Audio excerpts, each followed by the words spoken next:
In 2020, Josh Allen went head-to-head with none other than Miami Dolphins defensive coordinator Vic Fangio. What unfolded was nothing short of spectacular. Allen threw for his 7th highest career passing yards, only took a single sack, and lit up the scoreboard with 2 passing touchdowns, a rushing touchdown, and not a single interception. But here's the kicker, folks. In this video, we're going to dive deep into the exhilarating possibilities of Josh Allen dominating Vic Fangio's defense once again with a shot at setting a jaw-dropping career high in passing yards. So buckle up those chin straps and get ready to witness some gridiron magic as we unveil the secrets as to why Josh Allen could make history once again against a Vic Fangio-led defense. As you can see, the last time Josh Allen played a Vic Fangio-led defense was when he was with the Denver Broncos. And we're going to be taking a look at Vic Fangio's stats, some statistics, his overall defensive schemes, but just to briefly show you the success that Josh Allen had, 28 of 40, 359 total passing yards. Just glancing at the players that had success, Zach Moss, 13 carries for 81 yards, Devin Singletary, 8 carries for 68 yards, Stephon Diggs, 11 receptions for 147 yards, and Cole Beasley, our slot wide receiver, 8 receptions, 112 yards. The reason why I'm showing you these stats is because at the end of this video, I'm going to relay to you exactly which players are going to ball out for Josh Allen in this game. Here we could see that Josh Allen's total passing yards versus the Broncos was his 7th highest, 359 total yards, but I want you to just glance at the highest total passing yardage of his career at 424 yards and why I believe he could surpass this. Glancing at what's possible, Patrick Mahomes, you could see here the highest passing total for him was 478 yards. The score total here, with Miami scoring 70 points last week, you can clearly see that Kansas City actually lost this game 51-54. That leads me into the first reason why I believe Josh Allen could surpass his highest passing total in his career. It's simply because of how good the Miami Dolphins offense actually is.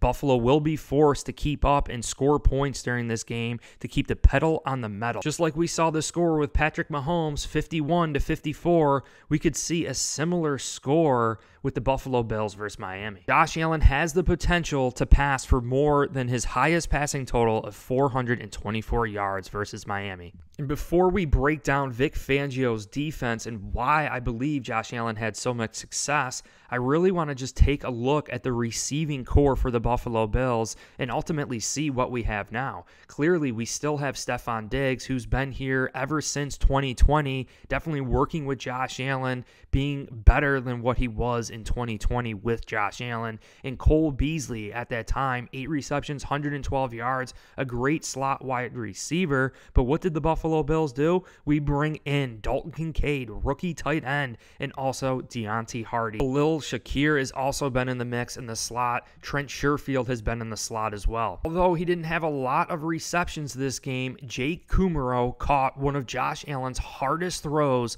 splitting those 2 high safeties that Vic Fangio is known for and scoring a touchdown. The second reason why I believe Josh Allen could pass for a career high total is because all his receiving weapons are a lot better than what they were in 2020. Plus, you consider this revamped offensive line with rookie Osiris Torrance, highest paid free agent for the Buffalo Bills this offseason, Connor McGovern, and Spencer Brown showing glimpses of excellence here in 2023. Now, we need to break down Vic Fangio's defense and what this ultimately means for the Buffalo Bills. This article states that Fangio is one of the most well-regarded defensive minds in the sport and also has that head coaching experience from his stint with the Denver Broncos from 2019 to 2021. It says here, historically, he and coaches who run a similar system do abide by roughly the same basic tendencies. It's important to understand Fangio's defensive system and how it relates to Josh Allen's success in Week 4. Fangio's defense focuses on limiting explosive plays just like the Buffalo Bills,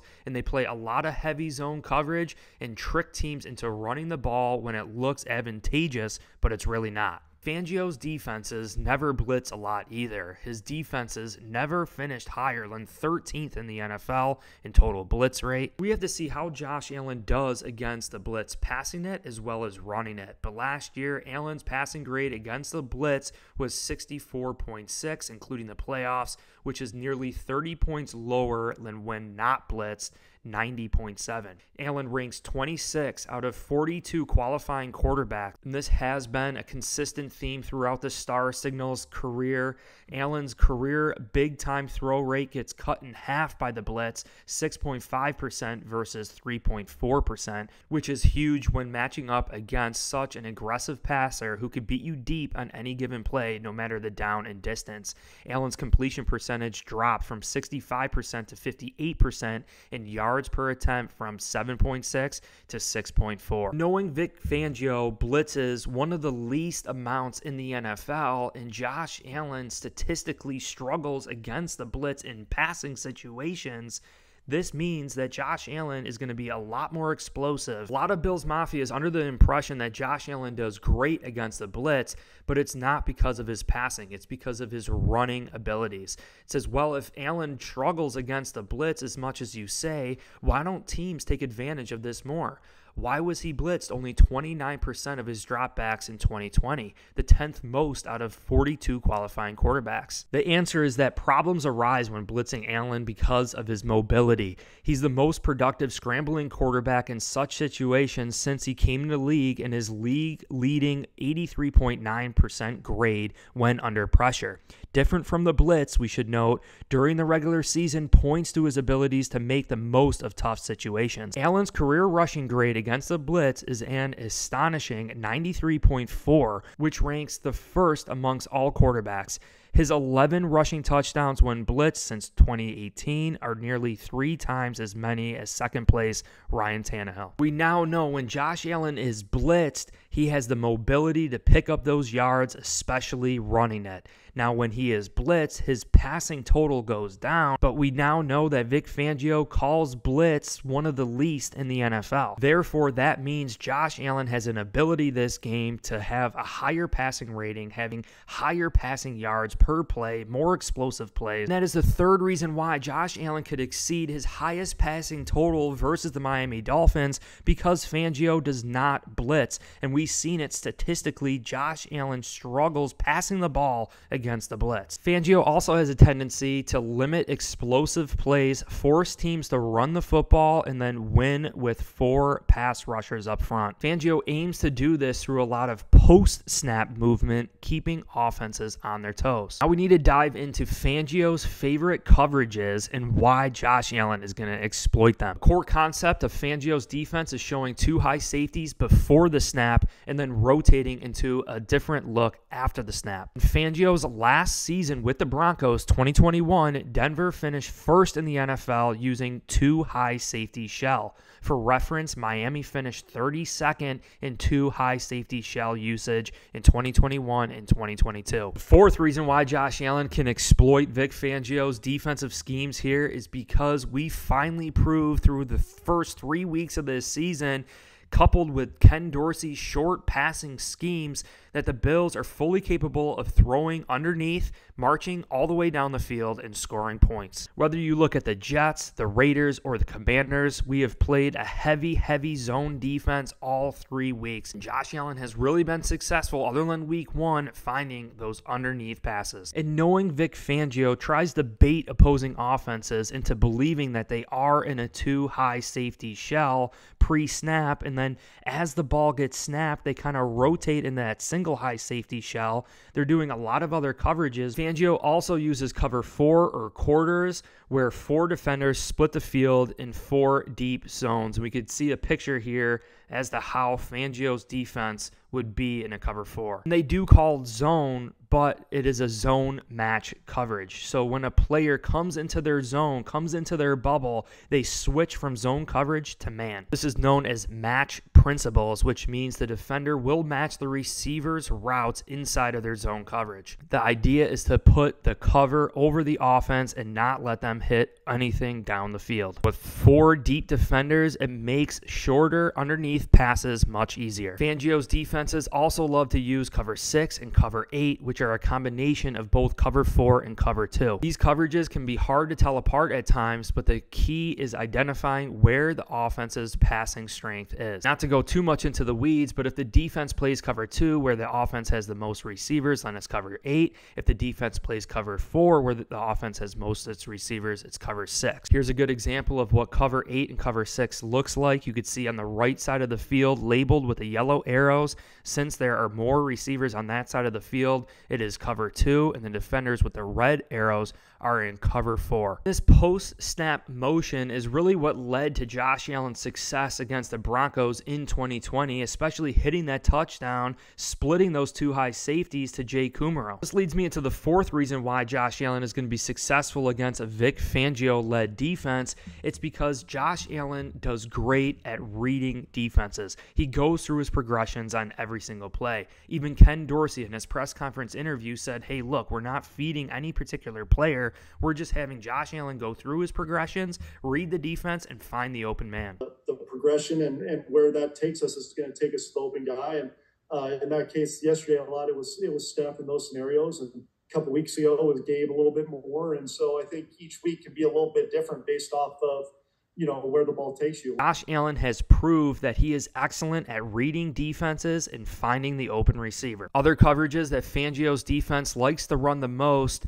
and what he is fully capable of is cover 3, and also will run cover 1 man from time to time as well. Now, getting into Fangio's defensive fronts and run defense, you could see that he runs a 3-4 defensive front, which typically does not allow for tackles for loss against the run. 3-4 defenses usually give up maybe a yard or 2, but really they don't penetrate as a front defensive line. The 5th reason Josh Allen could actually pass for his highest career total, it's because the Bills should definitely be able to run the football against the Miami Dolphins. And what have we seen from Josh Allen and Ken Dorsey this year? A lot of Josh Allen under center with play action, allowing our receivers and tight ends a little extra time for big explosive plays. 61 tilt is what Fangio uses to stop the outside zone running plays here.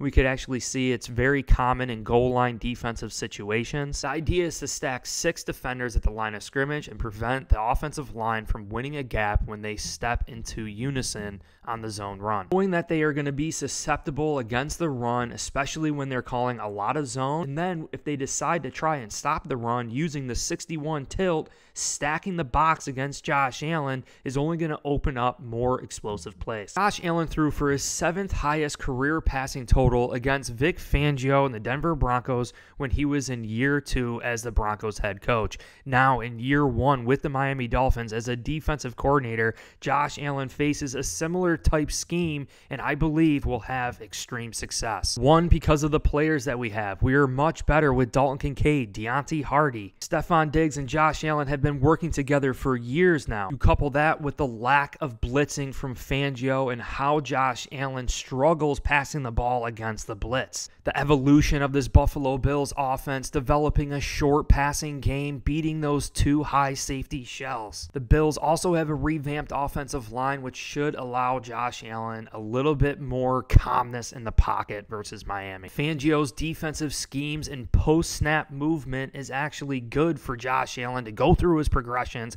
and find the open receiver, allowing for big explosive plays. Let me know what you guys think in the comment section below. Do you think Josh Allen will pass for more than 424 passing yards versus Miami Dolphins? Do you think Josh Allen could potentially pass Patrick Mahomes' highest passing total of 478 yards? You combine the fact that we have James Cook, Latavius Murray, and Damian Harris, also Dalton Kincaid, Deontay Hardy, Trent Sherfield, all in the slot. Listening to Josh Allen and the Buffalo Bills offensive players this week talk about the game, they talked about it is their goal to score every single time they touch the ball. So we could talk about having long, sustained drives, keeping Tua and the Miami Dolphins on the sidelines, but the Buffalo Bills' goal is to score every single time they touch the ball. Well, I hope you guys enjoyed this video. If you did, hit like and subscribe. It really supports my efforts for these videos.